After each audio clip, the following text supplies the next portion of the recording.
సరదాగా బయట తిరిగి వినాయక నిమజ్జనం చూసి వద్దామని బయలుదేరాము.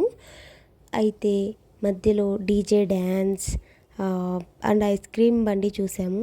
ఐస్ క్రీమ్ బండి చూడగానే ఏ నైట్ అయినా వర్షమైనా కావచ్చు, ఎండాకాలం అయినా కావచ్చు, ఎలా ఉన్నా సరే మనకైతే ఐస్ క్రీమ్ తినాలనిపిస్తుంది కదా. ఇంకెందుకు ఆలస్యం మేము కూడా తినేసాం. తర్వాత గణేష నిమజ్జనం ప్లేస్కి వెళ్తే అక్కడేమో ఫుల్ రష్ అండి బాబు. ఇంతమంది వస్తున్నారేంట్రా బాబు అనుకున్నాం. కానీ అది ఫిఫ్త్ డే అవ్వడంతో చాలామంది వస్తున్నారు. అక్కడ చిన్నపిల్లలు డ్యాన్స్ వేస్తుంటే నాకైతే ఎంత సంతోషం వేసిందో తెలుసా.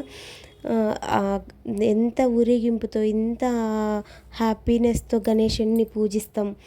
కోలాటాలు వేస్తూ, తంబోలా ఆడుతూ, చాలా చాలా గేమ్స్ ఆడుతూ అన్నీ చేస్తాం. ఫైనల్లీ గణేషుడిని మాత్రం పంపించేయాలంటే చాలా బాధేస్తుంది కదా. నాకైతే చాలా బాధేసింది. ఫైనల్లీ గణేష నిమజ్జనం జరుగుతున్నప్పుడు నాకు ఒకే ఒక్క వీడియో నా మైండ్లో స్ట్రైక్ అయింది. అదేంటంటే ఖచ్చితంగా మీతో షేర్ చేసుకోవాలి. ఇన్స్టాగ్రామ్లో లైక్ ఒక వీడియో మోస్ట్ పాపులర్ అయింది లాస్ట్ వినాయక చవితి అప్పుడు. ఒక అబ్బాయి ఏడుస్తూ Ganesha, oh lord Ganesha, you oh my friend, please come soon Ganesha అని చెప్పి ఏడుస్తాడు కదా. ఆ వీడియో నాకైతే వెంటనే స్ట్రైక్ అయింది.